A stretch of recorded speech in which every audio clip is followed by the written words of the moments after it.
I pledge allegiance to the flag of the United States of America and to the republic for which it stands, one nation, under God, indivisible, with liberty and justice for all. Thank you. All right, so I'm going to try to figure out a way for us to get all this done in a timely way because I'm going to end the meeting at about 5:20 today because there's some events and meetings going on after this. But I know we have our department heads here, and I know we wanted to do an overview, or Laura, you wanted to do an overview, and we may have to potentially push that if we don't get through the things we need to get through today, because we do have 3 department heads here to discuss those items, and I don't want them to be delayed at all. So let's see where we are we go through them. If we have enough time, we'll put that at the end, and if not, we can add it to our agenda on the 13th. Okay, so I don't have a list of who's going to go first, so who would like to go first? We'll go first. Okay. Oh, all right, arm wrestle. All right, Chief. Chief Kalmar said first. You were slow. Okay, he was. Okay. I'll go first. All right, thanks, Chief. Sure. And did you send Lori that? I did. Okay. Yeah, Lori, I sent that it to you. Okay, good. So you got the 14th. Yeah. You got the 14th. Yes. Yeah. Welcome, Chief. Thank you. Thank you. So I'll start by saying that we're requesting $300,000. Obviously, we have a 3-year plan for different projects within our police department. 350. 350. Yeah. Typo. Sorry. Thanks, Tony. Captain Granado put this together. We have, our building was built in 1976. Obviously, there was a needs assessment done to the number of about $1.8 million. Thank you. And we need to start repairing some of the areas in our department that are in disrepair. Our goal is to start with the most forward-facing location in our department, which is our lobby. We have a large lobby area that has, that is, as I said, the most forward-facing. We have a lot of customers that come in and for records, for parking tickets, and also for just regular police information. The goal is to rehabilitate the lobby, and in the process of that, rehabilitating the the front desk area, in addition to the shift commander's office expansion. That's for year 1. Does anyone have any questions on that for starters? Maybe you could discuss a little bit about some of the detail of that. What's the undertaking of that? So we had it needs a complete renovation. It is just an open space. We have a very small, the shift commanders work, we have 4 of them, obviously, that share one single office. In times where there's no command staff there, nights and weekends, they are in charge of the entire shift in the entire police department and any incidents that could occur. Their office currently is, I'll say it's the size of a half bath. It's probably 10 by 10. Okay, currently 10 by 10. There are times where they have to hold counseling sessions with other officers, counseling sessions with the other supervisors, hold meetings within the office. With that said, our forward-facing lobby needs repair as well, and they are adjacent to each other. The goal is to try to do or reconstruct those 2 areas at the same time.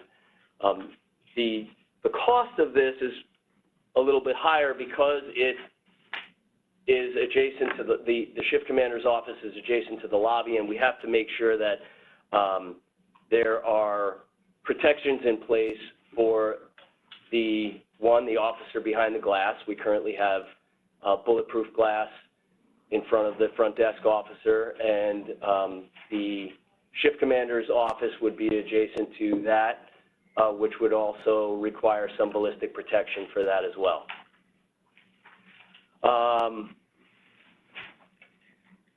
That's helpful.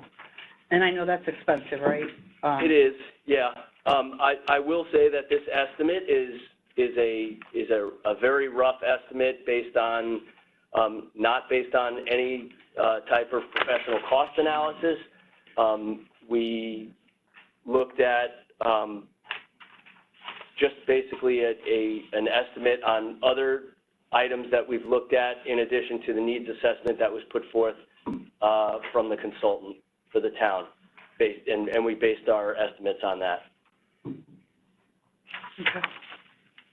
Is there any questions from the committee? Could you just clarify which item on the 14 point is 350 instead of the 300? It's year one, lobby reconfiguration, build shift commander office, classroom technology, carpets, rough estimate. That should be 350, and that should be reflected in the spreadsheet that was put in the backups from Jen Carpenter. Madam First Vice, if you don't mind, I just have a question, and this kind of ties into both the police and fire. But looking at, the background in here, and it clearly states wants to make an argument for the police department to a new facility. I think anyone could make that argument.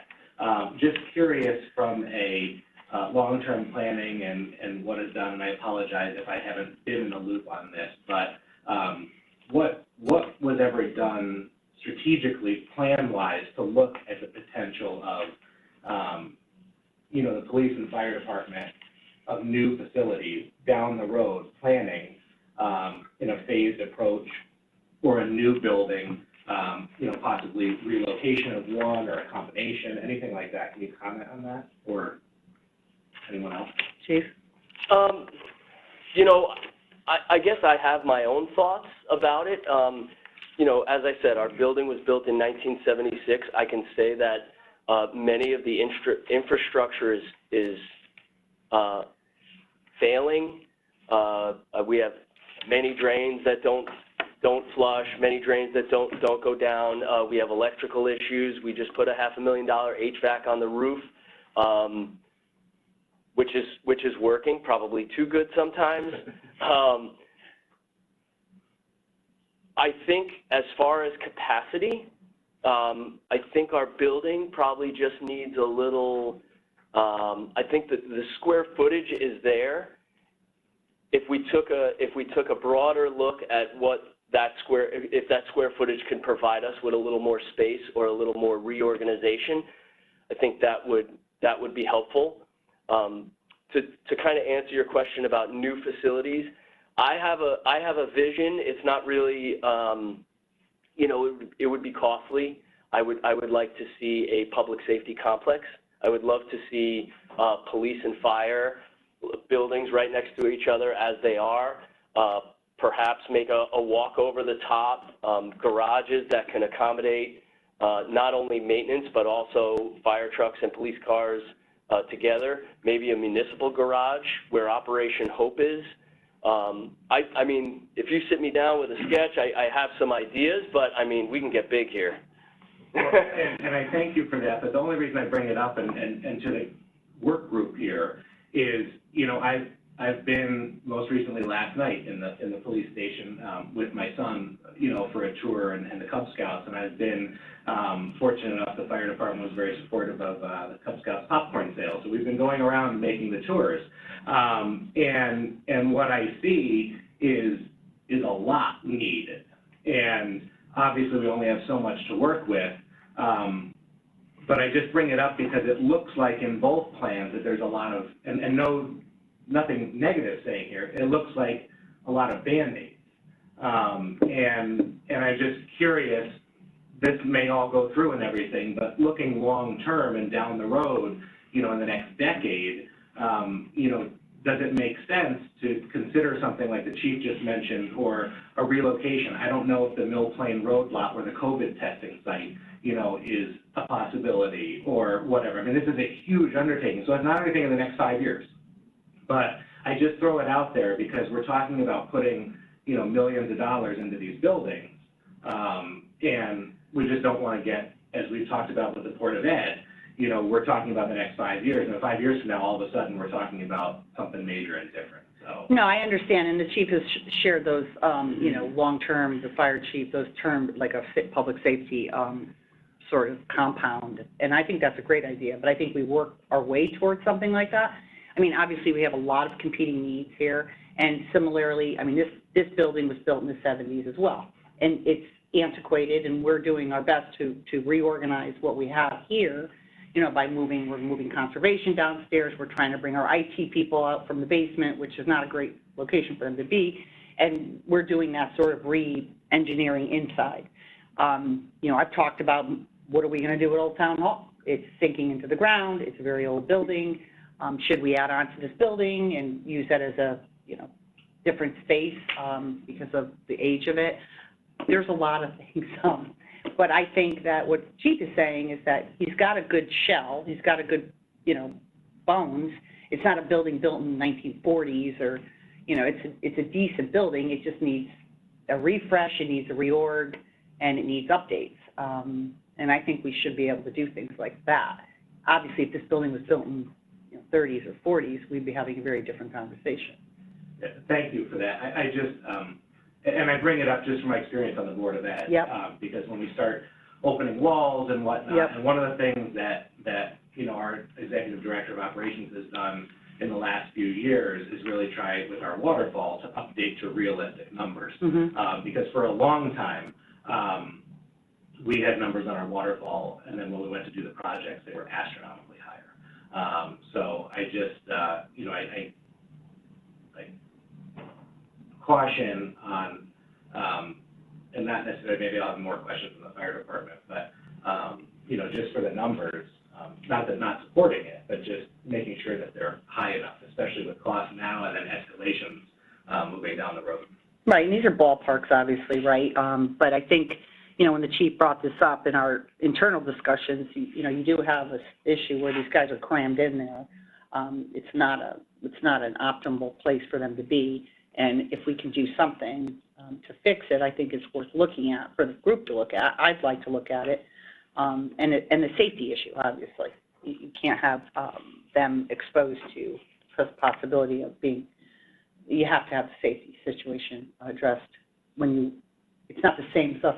Reorganizing an office here. Right. A little different. Yeah, just to be clear, I'm not opposed to any of this or saying that it's not right. worthwhile. I'm just thinking that now looking at this and knowing that, you know, long-term, maybe on a waterfall type thing, is we should probably start planning for these things because.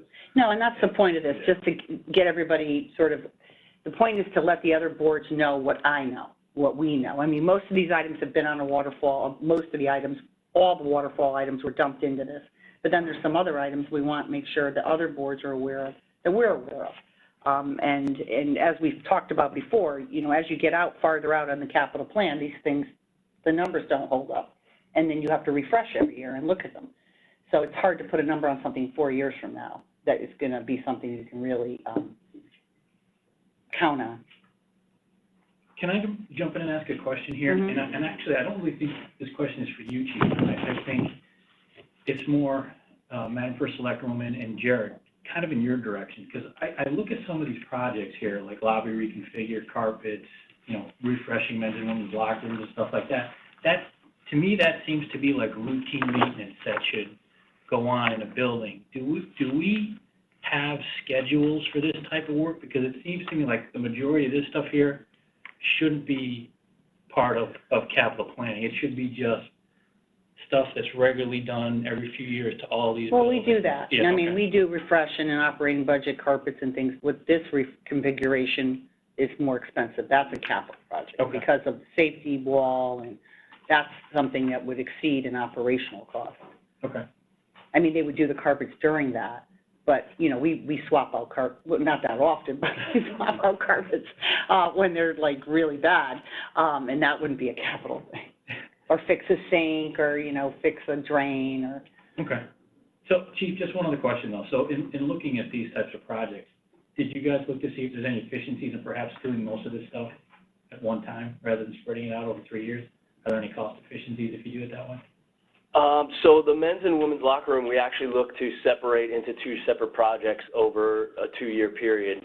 And then we, after looking at it and figuring out, like, because you need a locker room. that's the thing, you know, we're a 24/7, 365 operation, and we just have a lot of people. We have a lot of employees that are using the locker room. We have things that need to be secured in those lockers, and we need a male and female facility. So we thought it was just better if we just put it into the second year where we reconstruct. You know, we do have space now in the basement for the where the emergency communications center came out of. So we're looking to relocate downstairs for a short period of time, and then switch it up to females first, males second, or vice versa. Are any of these projects, and I'm thinking like maybe like the lobby reconfigure or the classroom technology, are any of these like projects you're compelled to do because you have to satisfy some sort of state or federal requirement or anything like that? Or are these things just the building needs it because it's old? The latter, okay. Yeah. The building needs it because it's old. Our bathrooms are outdated and need some upgrades. So we have 2 bathrooms in the lobby. That would be part of the repair. Our lobby is really big, and there's much needed space in there that could be reallocated for a better purpose. Okay. Thanks. Thank you. Any other? Go ahead, Jim. Chief, are any of these projects prior to today on the waterfall as it existed prior to our group starting? Not that I'm aware of. Okay. I think this group has got to, when we put things together, put down what's new and what was on the previous waterfall. Okay. To highlight it for everyone. Sure. Because yeah, this is something we've been talking about the last couple, like I would say how long, Chief? Maybe a year or more? Yeah. So this is fairly... Not like with the Board of Finance. No, just internal meetings when we're having our budget meetings, you know, each department, they'll say, geez, you know, we were looking at some stuff like this.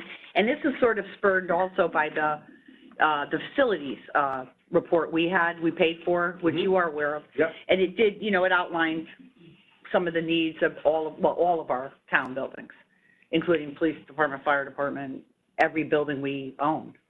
Yeah. And these are some of the things that came up in that report. Okay. And there were things that, obviously, the cops did. No, I'm not saying they're not needed, but they're all right. All new. No, I think it's helpful to, maybe we could put that in, you know, Jared would just highlight the newer ones.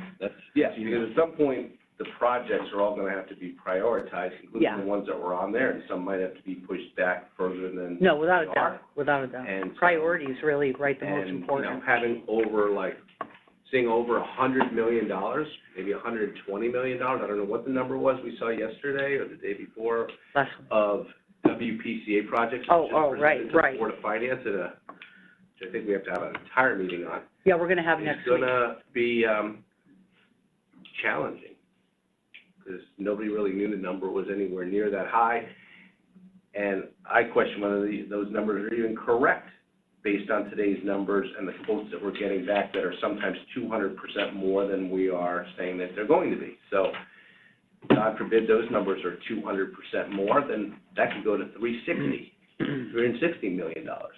I mean, and that's a basic need of a sewer system.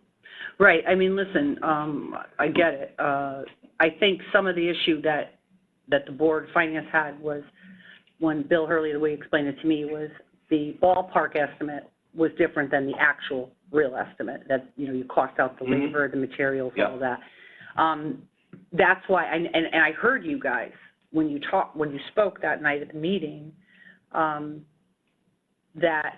why I scheduled the WPCA to come in here special next week to give us a whole presentation on everything they have.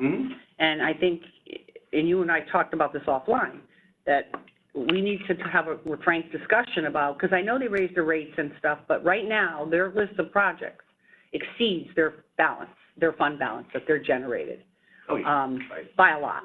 By $100 million. Over $100 million. So we need to have a real good discussion here because people need to flush their toilets, and obviously we've gotten a little taste of what it's like when something doesn't work. We got a digester broken, and that is not a good thing. So I think it'd be helpful for all of us to hear that presentation next week, and I hope that everyone comes prepared to ask some really good questions because I think it's important. And the WPCA commission members, some of them will be here, which I think would be helpful for them to hear the questions, because it will, I think, help shape how they're going to move forward what they do as a commission. I mean, honestly, Jared did some research into this the other day, and we were talking about it in a meeting, and he said, he looked back and he's seeing, what'd you say, you didn't see any notable projects that happened with the WPCA in the last 10 to 15 years. Like, their fund balance was growing because they weren't doing the projects. And now, these projects need to get, I don't know their priorities, and they're going to have to share that with us. Yeah, it was more that there were no projects on the WPCA that rose to the level of needing bonding. There's literally no history town bonding that was done over the last about 14, 15 years for WPCA projects, and any projects that they did do were smaller in scope and were done out of their fund balance. Yeah, so that's, and I looked at one of the waterfalls from 2018.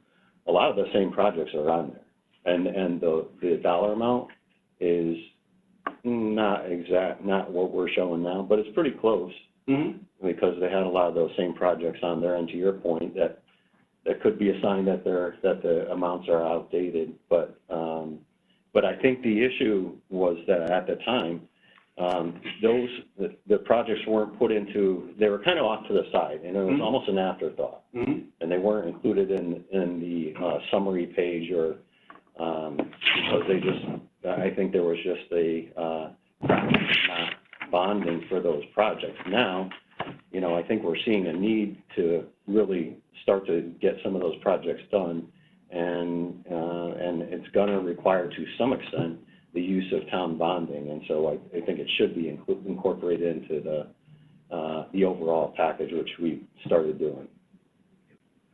Yeah, I don't want to be disrespectful to the chief and his time and his project, and we'll talk about WPCA again. Yeah, next Tuesday, the 13th. Because there's a lot of things we need to talk about. No, I think that's going to be a very helpful and informative meeting. Yeah. I think we all need a refresher, and to Jared's point, maybe they need to go back and refresh some of their numbers to reflect current. And we also got to talk about this town growing by 10,000 people in the last 10 years, and all the construction going on, which is causing some of the issues as well. But anyway, getting back to the chief's matter. Sorry, Chief. We went down a WPCA rabbit hole. The first project that's listed, your 10 by 10, the 10 by 10 room, and if you have half baths that are 10 by 10 in your house, I want to come visit your house. No, I don't. Because they're not that size in my house. So you want to take a bathroom over that was for the public, correct? That's correct. And make it part of the space? That's correct. Is there going to be a replacement, either part of this or later on, for a bathroom for the public in the lobby, or no, you're just not going to be? We have 2 bathrooms in the lobby. Sure. And there's a men's and women's bathroom. We're looking to make one a unisex bathroom, and then one actually a unisex bathroom and kind of / locker room within the shift commander's office, so that it's kind of a multi-purpose, so that the shift commanders have they run the shift, so they have a space of their own where they can secure their things and have a private bathroom for the. And as you said, when I come over to see you or somebody else, that lobby is pretty large, and there's never really that crowded or it gets a ton of use, correct? So you don't need like 2 separate dedicated bathrooms. That's correct. Okay, all right. All right, I think I've read the rest, and I don't have any more questions. I think Lori had her hand up, if you wouldn't mind. Go ahead, Lori, I'm sorry. That's okay, thank you. So I think Jim sort of touched on my question. Maybe you did, Brenda, as well. I guess, and not to get back into the WPCA discussion, but I also almost fell off my chair when I saw that. And part of what struck me is there were about 15 new line items in that WPCA report since the last time we looked at it in January. So I think that's a big part of the issue. But getting back to, and how this ties into the question Jim asked and whether these things were new on here, I do think that's really important to focus on when, as this is completed, is which items are new since our last waterfall. And also, with regard to the Silver Petroselli report, I was interested in understanding, so the chief, I think you mentioned some of these items were raised in the Silver Petroselli audit or analysis, whatever that was.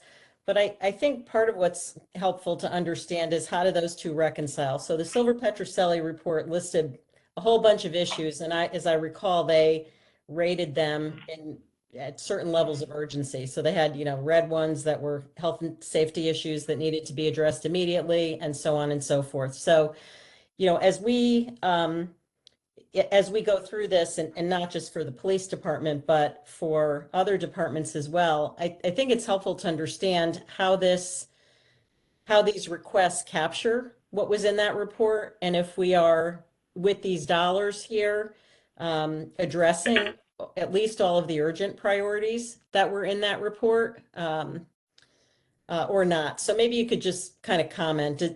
The requests that you have here, are you capturing the urgent things up front, or are there things that you that got pushed off because of financial reasons or some other reason? Maybe just help us understand that.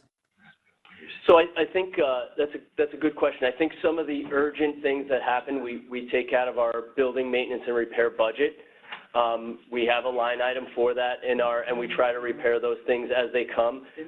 DPW is always very willing and helpful to assist with other repairs that happen in our building or even updates that we need.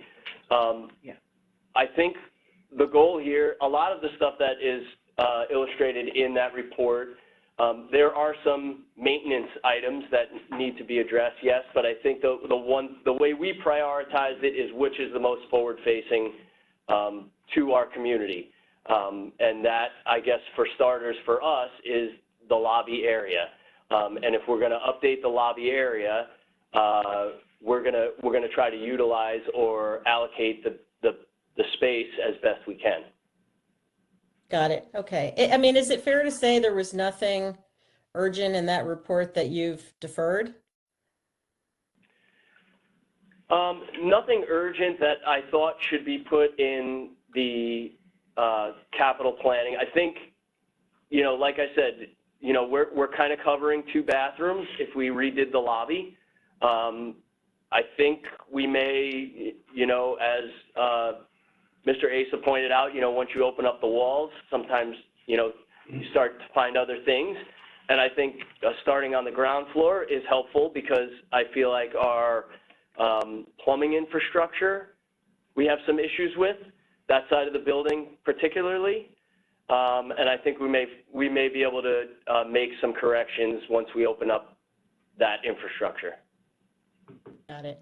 Okay, thank you very much. That's helpful. And I would just, and Jared, maybe this is on a follow-up basis, a little bit broader. I think it would be helpful to,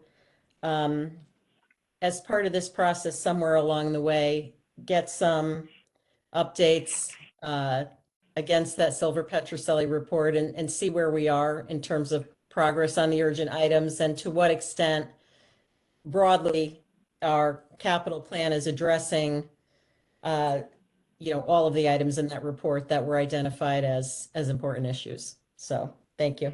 Yeah, we'll do that, Lori. And actually, I remember correctly, and Bucky could probably work with Jared on that, but our priority of that report were the health and safety issues, right? The ADA issues and the safety issues. So if there's wiring that could burn the building down and we're not complying with ADA, those were our top priorities in that report, and those were the things that we prioritized. So I'll have Bucky, he's more familiar with it because he worked with Silver Petroselli on it, And so he can pull that out. And I think there actually was a document that was, Yeah, James Ryan had. that's right. Yeah, James document. Ryan had that. And I think it was Tracking these.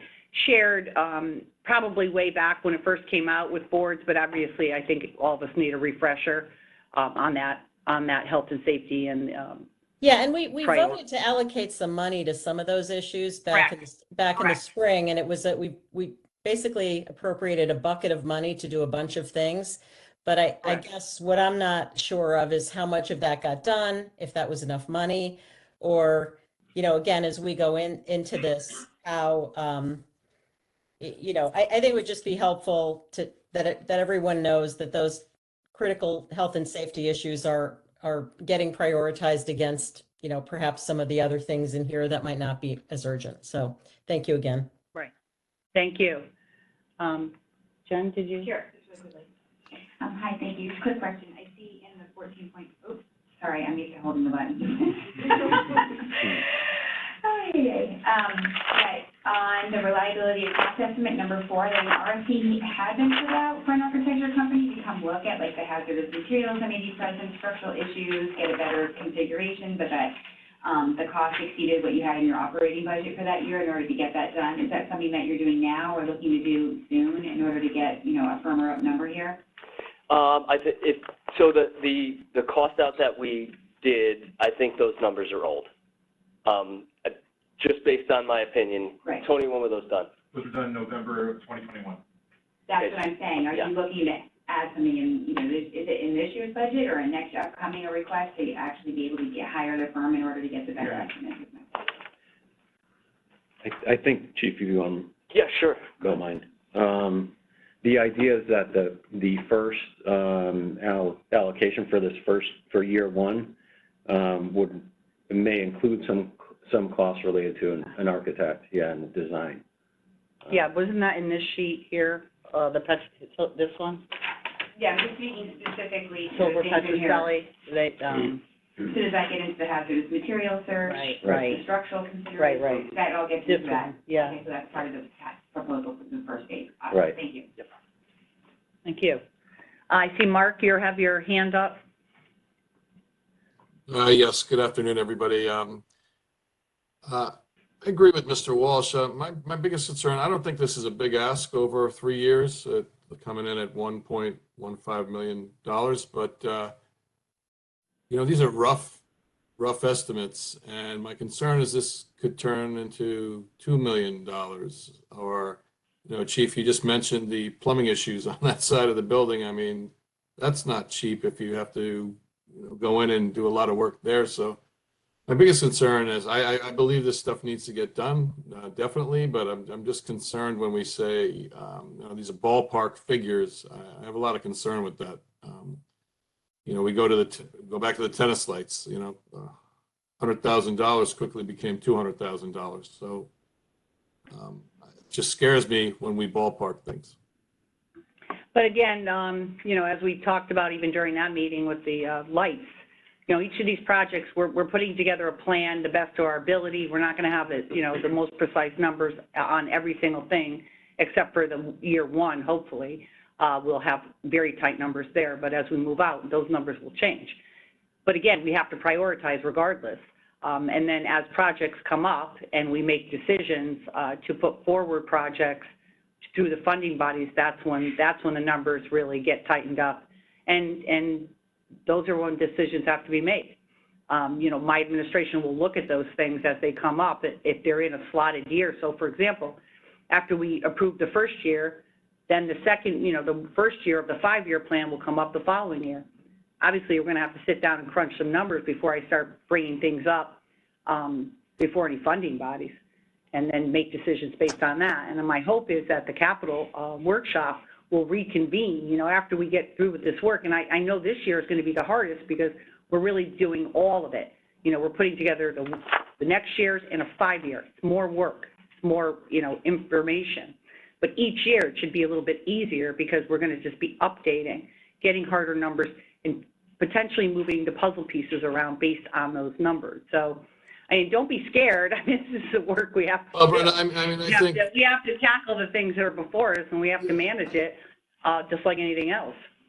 I get all that, and, but for me, numbers matter. I mean, and Nick brought up the point about remediation. Gould Manor became a much bigger bill for us. So, it does scare me when we start opening walls in places and start trying to change things. It's, when you start doubling things from what we expected, it becomes much bigger numbers. And to me, numbers matter. So. No, they matter. It's just that you have to slot them out, as you get harder numbers. And that's the job of all of us as elected officials, to make those determinations as the numbers come in. We shouldn't not do work because we're afraid of what's going to happen. We can't stop progress because we're afraid if we open a wall, it's not going to look good behind that wall. I'm not saying that, but then something else gets pushed back that Right. may have been more important, or, we don't have the money to do something that we really needed to do. That's Yeah, why we're here. I guess the concern, Trying yeah. to figure that out.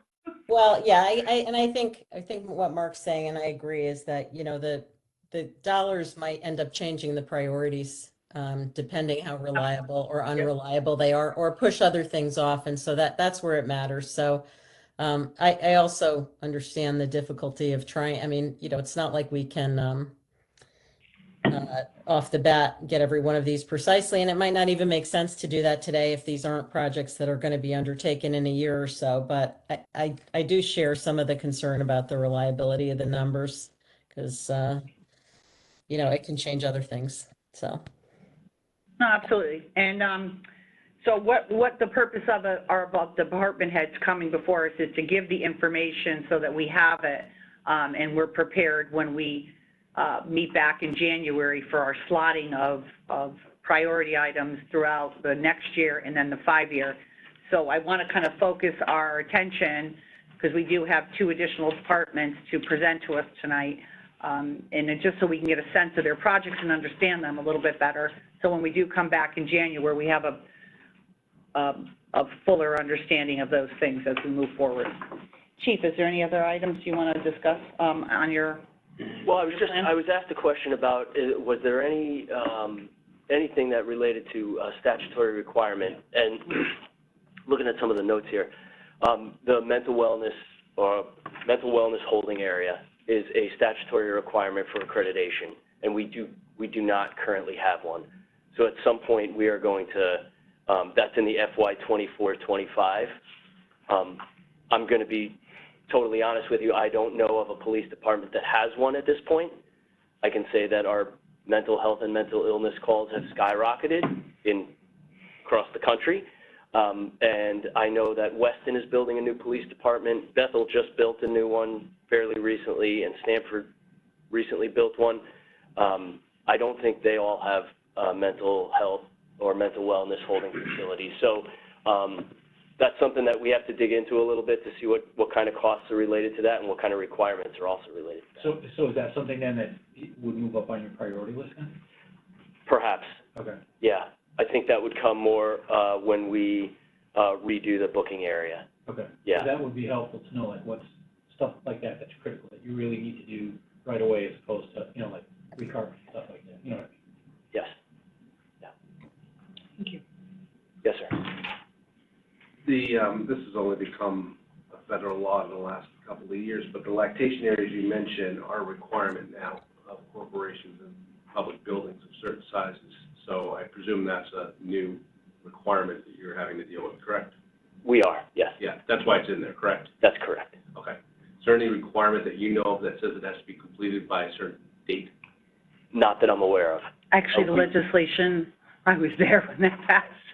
The State House, or this, I'm talking about federal requirement? There is a State House, there was a Connecticut legislative action on that, and it's when you rehab or you build new. So when you renovate a space, it has to comply with the new rules, and then if you're building a new space, you have to comply with new rules. Okay. For building a brand new. Federal law requires it by a certain date. Oh, really? Yeah. Oh, okay, I wasn't aware of I that. think there is. We currently have not only a female that just recently had a baby, but also we currently have facilities to accommodate her need, an area where she can go in. Yeah, oh, good. Good. Excellent. Can I ask one more question? Sure. And this is really only in your background information on the first page. Yes, sir. Was a bit concerning because we spent a lot of money from the town side in the last year or so, and that's on your air conditioning. You mentioned that the HVAC can rarely be regulated to work comfortably even after the recent upgrade to the system. So we just spent a lot of money, right, giving you guys all new compressors, and that was supposed to take care of that problem because when you guys were before us, there was a lot of discussion about not being able to regulate certain areas of the building. And that's still a problem, even though we spent all that money and had the work done? I think outside ambient temperature is the reason for that, the fluctuation. And you know, it's new for us. They just got it done in, I don't know. It has something to do with the controls, right? It does? Right, and because we're having that trouble here in this building. Mm-hmm. We have this, what is it? I don't know the name of the control system we have, but I think it's the same. And we don't have control over it. That's right. And somebody else has control over it. James Ryan, who gets emojis from me literally every day, freezing, sweating, because we can't go over and turn it up or down. Like, it's nice today, right, outside, and it was like an ice box in this building. I don't know why.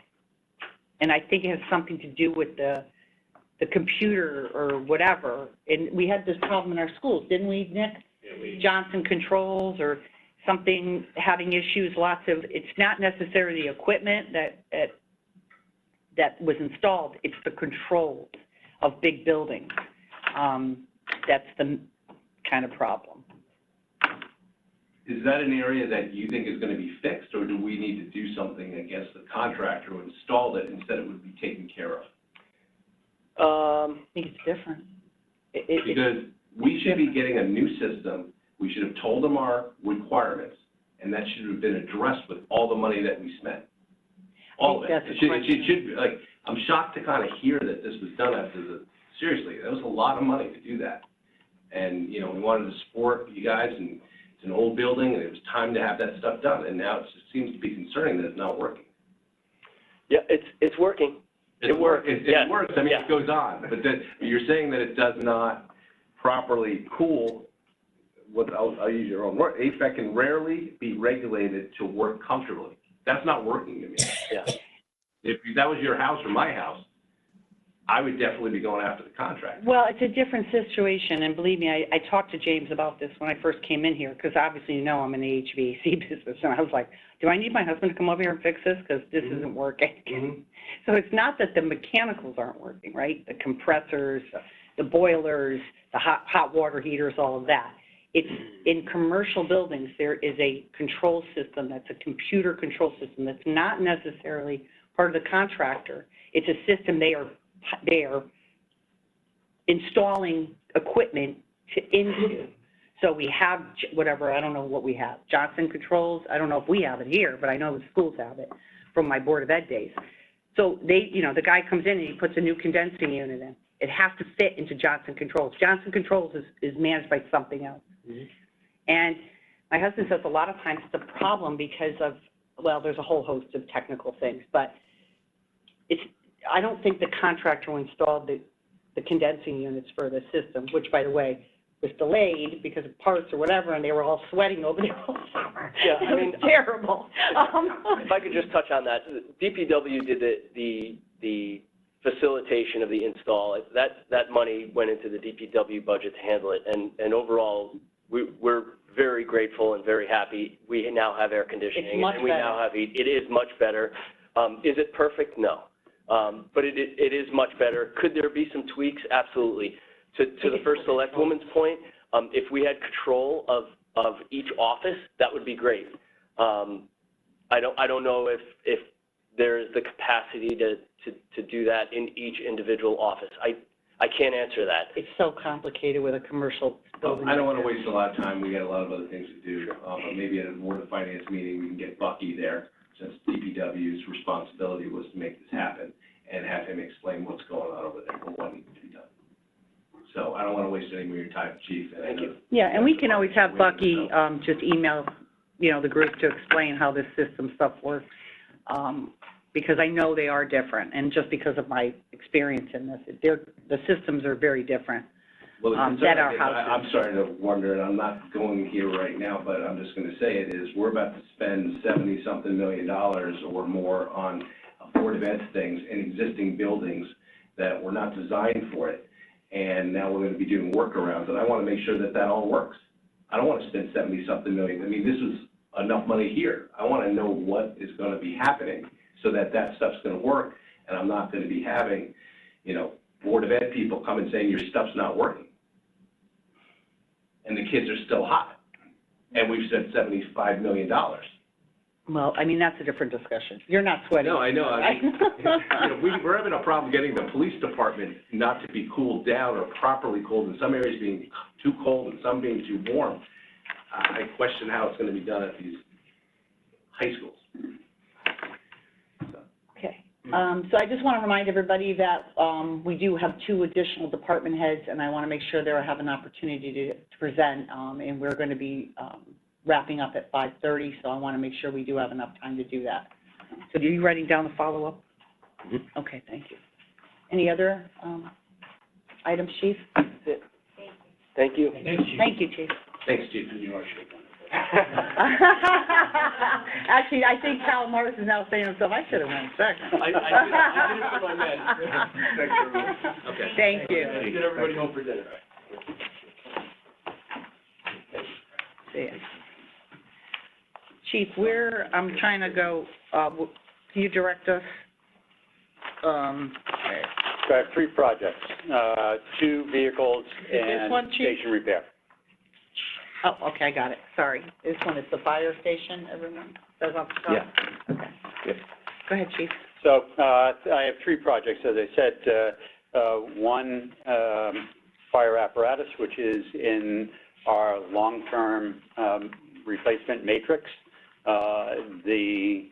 As you know, maybe not everyone does, the fire departments maintain a replacement schedule for all our major pieces of equipment, which include pumpers, ladder trucks, and rescue truck. The philosophy is and the commitment is made to the Board of Finance is not to allow 2 of those replacements to occur in back-to-back fiscal years. So every other year we come before the board with a request for a replacement. We have a replacement schedule and a replacement program. That document has been provided to the Board of Finance in the past, and we can give you the updated version if you don't have it. But most importantly, we have 3 vehicles. In our replacement plan, we intend to move vehicles, frontline vehicles, from frontline service to reserve after 13 years, and then keep them in reserve active status for another 10 to 15. That is our plan, and that is our replacement schedule is consistent with that. We have 3 vehicles that are 11, 12, and 18 years old that are in frontline service. They're at Station 3, 5, and Station 4. So by the time this vehicle comes in, if we are funded, it will be 2 years from now, or at least 18 months. And we'll retire a vehicle that is certainly well within the replacement schedule, or in the circumstance of Station 4, that vehicle is 18 years old. We will retire a vehicle that was purchased in 1999 and surplus that out and remove that from the fleet.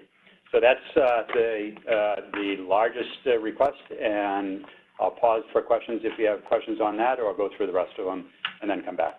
Does anyone have any questions so far? When you surplus vehicles, you know, when it's finally at the end of life, 10 to 15 years, in 23 years. 23 years, yep. Right? Where does that money go? To the town. Okay. Yep. It does.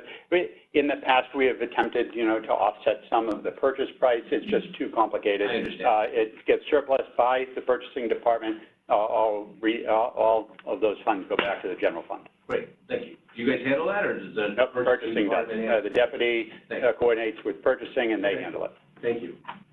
Thank That's you. it. Does anybody else have any questions to this point? Yeah, just a quick question. So, Chief, it sounds like this is just your normal routine Correct. replacement schedule. It is. Yeah. Go ahead, Jim. Okay, the second, I'll say on vehicles, we're replacing the command vehicle purchased in 2019. Currently has 80,000 miles on it.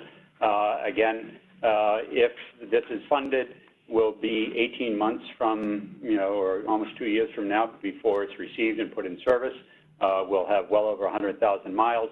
This is the vehicle that the shift commander responds to all of the calls, 9,000 calls service for the fire department a year, gets a lot of mileage, gets a lot of heavy use.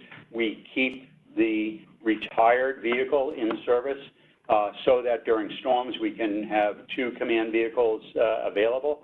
We recently had an event where frontline vehicle was out for repair. The second one had a mechanical issue. We actually went to an older one that's still in the fleet that is a 2008 or that vintage.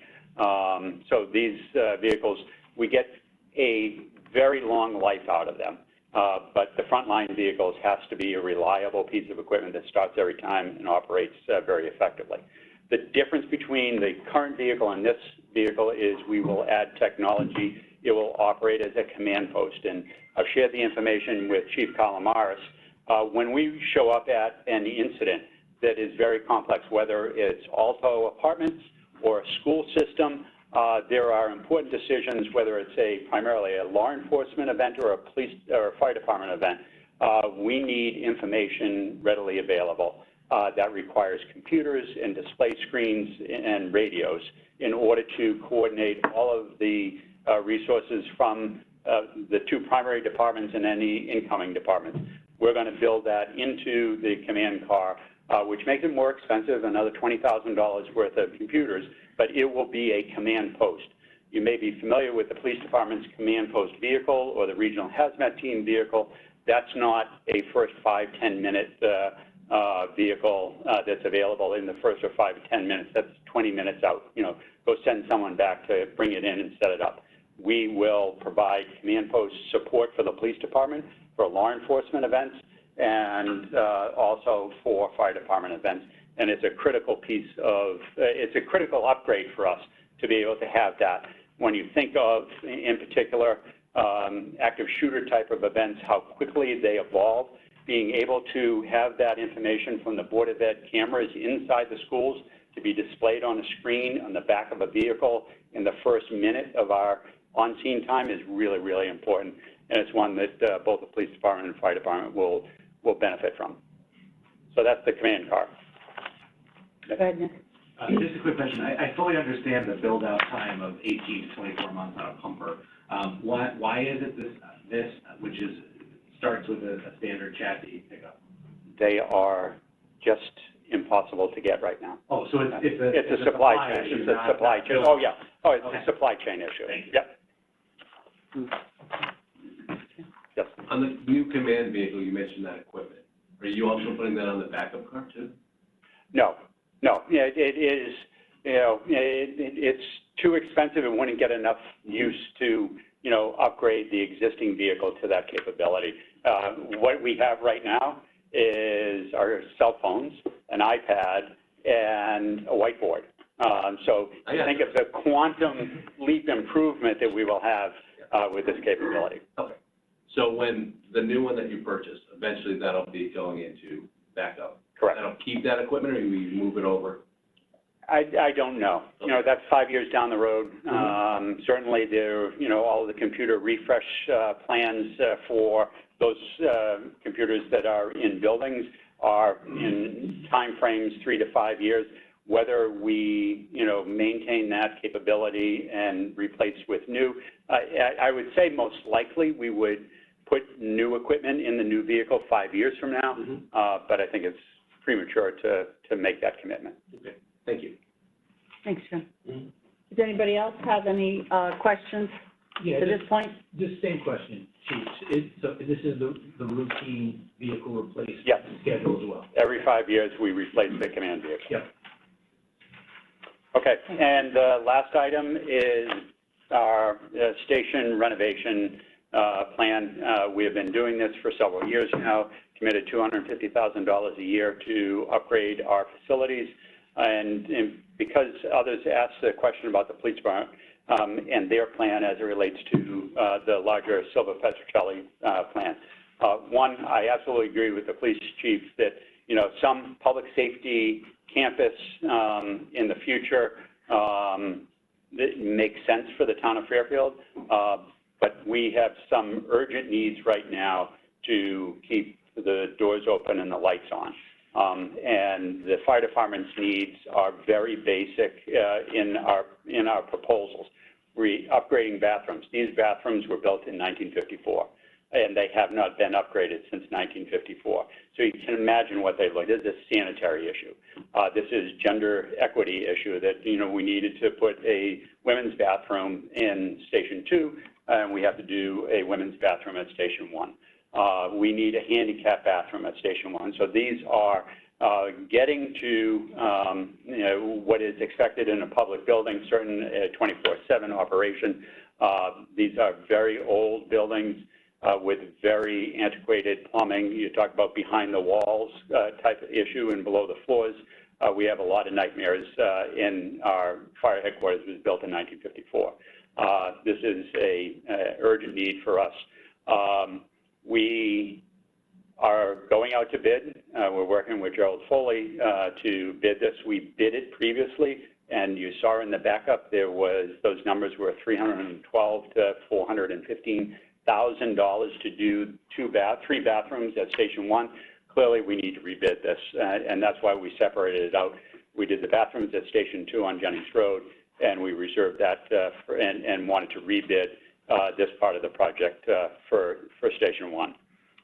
Long term, you know, to the other issue of stations and where we're located, I think that a full analysis of station locations for those other, the satellite stations and Jackman, Congress, and Southport need to be evaluated before we put a lot of money in them. Station 1 and Station 2 are critical facilities. You know, we can't operate without them. They need immediate attention. But further evaluation of station locations and conditions are important for those other locations. Go ahead, Nick. Just a quick question on Station 2 and that project. When will that bathroom project be completed? It is done. Completely? Yep. CO, is CO signed, or is there a punch list still? Just a couple of punch list items, but they're Yep. using it already. It's very nice. We have a temporary CO, but it's... I saw that. Oh, you did? But I don't think, like, the exhaust fans were in. Right, they're waiting for parts, supply chain. Okay, so it's a supply chain thing, okay. And quick question on the Station 1. I understand going back out to bid, but in doing so, are we looking to maintain the essentials, though? That some of the essentials of the original RFP or whatever the bid, you know, components of it, we're not skimping. We're not changing the specifications of the project. We're hoping to get a better price on those specifications, yes. Okay. Handicap accessibility, female dorm, bathroom and shower, and upgrade the original 1954 men's bathroom and showers. Okay, yeah, because my concern Were they on the tour? Yeah. No. But the like with the police department, I just think the numbers are lower than realistic. And I think we just the work needs to be done. But it's just, I think, as our group and moving into years 2 through 5, we just make sure that we recognize that, like with all the other things. Yeah. But yeah, and then I have some other questions on that I won't do now because of time, but you mentioned about putting money into Station 4 and where does that fit in with the long range plan and a bunch of other things, so for another time. Thank you, Nick. Is there any, Jim, do you have anything further? No. Anyone? If I could just comment on the pricing. You saw the numbers from the last bid process. And so that is a high watermark. We expect it will be lower than that. So our ask when we come before the board for funding will reflect the bid price that we get once we go out to bid. And we're doing that immediately. And just making sure, like we do on school projects, we have a nice contingency fund because I'm afraid of what you're going to find when you open up the school. Yeah. Thanks, Chief. Okay, thank you very much. Good. That and cleanup. Oh, should we stay? You don't say that. I'm missing you. Good luck. Yeah, thanks. Hi, everybody. You don't need My to first wish time good being here. Good thing it's I know, thank God. Don't worry, everybody's gonna be very nice to you, Julie. Well, here's hoping. Here's hope. So you'll see that we have nothing, no big requests going on for fiscal year 26 and 27. Can I, what document should we be looking at? Just the, Oh, okay. There is, yeah, I have no. they don't have any FY '24 They don't requests. have Yes, got it. exactly. I suspect you might want an update on the ARPA-funded projects real quick. Yeah, go ahead. The patio project, which you'll see in fiscal year 23, is about halfway done. The patio is expanded by 3 times. We're waiting on lights and we're waiting on the grounds to be done, and that was allotted $100,000. It looks beautiful. And under the DPW ARPA funding, we had $850,000 allotted for HVAC, the kitchen, and the bathrooms. We're replacing 6 bathrooms to make them accessible. And Jim, since I was on RTM, you've been talking about this project with the bathrooms, so they are out to bid. I don't anticipate that we are going to be able to do the kitchen out of that $850,000 because it's a building from 1963, and we know there'll be things behind that, behind the walls, under the floors. So that's the update with the ARPA funds. For fiscal year 26 and 27, we're requesting, or we're hoping to get $3 million each year. We are limited in what we can do with our building because it's in a floodplain. So we can do up to 50% of the assessed value on projects. Things that we're looking to are windows. You know, the windows are old, and what happens when they take those windows out is there's going to be work that has to be done around the windows, on the flashings, on the ceiling inside. So that's, I think most of that request will go to windows. We would love to be able to rework the office space for social services so there's a separate entrance and more privacy for the social workers. Right now, there's 6 social workers that share 2 offices, and people come in through the senior center. I think it would be great to be able to rework that so each office is separate and there's a separate entrance for social services clients. Those are the highlights. Thanks, Julie. Sure. Sure. Jim? I remember, Jim, back when we were on the RTM, you used to rally on that one, the bathroom. Unbelievable. I know that our seniors were using bathrooms that were for kids in 1950. I know. It's, yeah, I remember that. Nick's got a question. Go ahead. Do we know, on, like, roof on that building? What the It was- status is of that, is it was- it on warranty or? Right, it has been redone and it has solar panels on. They just did, it recently, correct? Yes. Okay. And that, and then as far as, any HVAC improvements in there, that's not. We did, what did we do? We did the gym and maybe some of Child's Garden. That's something for the senior center ventilation. That is going to have to be looked at for the basics of the senior center, but I think both ends were done. So that's not part of those $2-3 million projects? It may be. Okay. It may be. At some point, we'll be coming back to ask for funding for design work because we just don't know where we are with it. Right, and then we have the sort of the limitation of the 50/50 rule, and also the fact that the building is really old, and like Julie mentioned, you know, even the windows, even the windows, you know, when she's talking about it, she's not being, you know, completely talking about, that's all caulked with like PCB. And so, you know, it's always, it's not like, oh, just swap out the windows. It's big. And that's why when I brought up a couple waterfalls ago about wanting to build a brand new senior center, everybody almost fell off their chairs. But I was like, this building it's expensive. Anyway. It kind of goes to that bigger point that I was making with the police and fire, that it's just, but where does it end? I mean, it's right, so, right. So we're doing small little upgrades, and I think, listen, it's a beautiful, it's a friendly, happy place over there. And the seniors are happy, and that deck is, you know, they're going to be so happy. But little by little, you do things to make it better. And listen, we had a bunch of money. I built them a brand new senior center. But we'll just plug along. Is there any questions? from anyone on the WebEx to Lori? Oh, Great. I'm sorry, Julie? We knew who you meant. I'm sorry. My brain lately is just like fried. All right, thanks. Thank you. Thanks, Julie.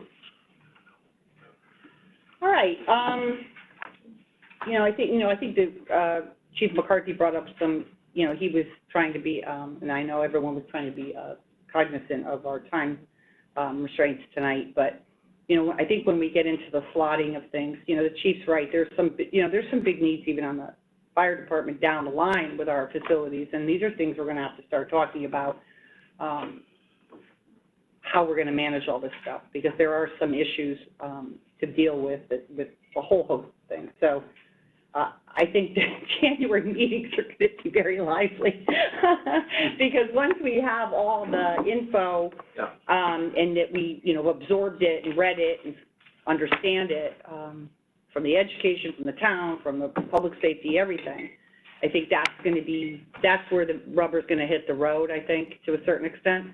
I do think next week's WPCA meeting is going to be very helpful for the committee to understand what's going on with these projects and to the extent of what we're going to have to be thinking about. Mm-hmm. I know it's very important. It's big. It's a big number. It's a big nut. Hey, Brenda, can I just ask a question here? Maybe this has been done, and maybe you guys have done this. And I know it's not something that's probably the purview of this group, but to the point I think, Nick, that you were kind of driving at, is there any group that's kind of studied the town's buildings and sort of in the same way said, okay, here's the schedule for when these buildings gotta go? Well, no, the town building, so we had, I don't know if this was before you came on the RTM, but we had the capital needs assessment. This was something that Bucky had recommended we do, that we would have sort of a snapshot of all our buildings because it had happened other towns he worked for. And I thought it was very helpful. And the boards approved the funding and we did the assessment. And if you go through it, it kind of gives you like, the bare bones, to Lori's point, ADA, safety, things like that. And then there's bigger issues. So I don't know if you've had a chance to read that yet, but, it might be good homework for you before our next meeting. Right, but there's a bigger document. Do you remember, I think, when did we get I can send it to you. Was it before? I don't know if it's on the website. I think it's in the backup to the, it's online because I know it's in the backup to one of the Board of Finance meetings, maybe in February. But I don't even think you can email it. It's a massive, I think we had a link or something to look at it. Because it's got a bunch of photos in it, and so it's a huge document. All right, so yeah, I think it would be good if Jared's going to send it out to everyone just as a refresher. And then we could have copies of it at our next meeting. I think would be helpful. But I think Lori's correct. I think it's a very large document. We never got the document. We got a link to it. Pictures. So big, right? Okay. All right. Well, let me take a look at it. We don't want to waste paper. Send a link to everybody for us to look at. Yep, that's fine. That's fine. Now, Jen was just asking about the WPCA list. Did we not send that around? So I think it was sent around to the RTM. I know the Board of Finance got handed that document the other night, so maybe this board should be shared that document. And we can. Anybody else who hasn't had it. We can do that. There is also a Jennifer Carpenter sent around their waterfall requests essentially. To this group? That went around today. Did you get it? I think that may not have included but we will have that. I'll send it to you in advance of. It was just the town. Yeah. So I'll send it to you in advance of that, along with their 14 points document for the projects that they're requesting for next year. Could you just ask to make sure that I'm on there, because I don't always get those, junk, but there's been a couple that have gone by, so I'll double check my junk. Okay. Yep. All right. Well, thank you, everyone. This was helpful, and I will see you on the 13th, back here at the 13th, which I expect to be a longer meeting. Oh, I just want to announce that I've asked Dave Kelly if he could, I'm going to switch it up. I'm just going to have him start in the beginning to give an update on the fiber optic. I know that's something of importance regarding the ARPA money, and he's going to come in and just give us a quick update about, all that stuff you want to talk about, and then we'll go into WPCA. that good? Yeah. Right. Okay. And are we pushing the overview into the next meeting as well then? I'm sorry, Laura? The overview. We're gonna push that over? Yes, Okay. definitely. Yeah, that will And be a maybe long meeting. Okay. Yeah. That's a Well, great- I'm gonna keep everybody on track and we'll see how long. I'm pretty tough about, Brenda, on the Bring your gavel. Would Board of Ed has an executive session at 6 p.m.? well, you don't want to It stay sounds like around a for big, the it long. sounds like a big It'll be a big agenda. meeting, but we'll, depending on how late it goes. We'll have to leave. No, at 9:30. listen, you know, it's fine. Yeah, I mean, you have responsibilities, that's fine. For new guys, you know, I'm happy to talk to you about it too, just to give you the overview and kind of context for this group and our bonding overall. So, I'm happy to talk offline if you want, Ken. We can, you know, set up a meeting if you want to come in or talk over the phone, whatever you want to do. Sure. Yeah, Jared, if I could just pop in, when we do that overview, one of the things that would be helpful too to kind of go over is, you know, the WPCA and how it fits in, because I know you know, obviously they have a separate, you know, they're a separate taxing entity, if you will, but, you know, what we're thinking of in terms of all those projects, how much of that's, you know, how we're looking at that in terms of the overall capacity analysis, because it's really the two issues, right? The capacity analysis and then, Right. I you know, think the we're definitely gonna discuss that at next week's meeting, for sure. yeah, no, and I meant for that as part of the overview of bonding capacity, not just the Absolutely. project. Well, I think it'll weave through the WPCA discussion and through the end part as well, the overview. All right, thank you, everyone. Thanks for coming. See you next week. All right.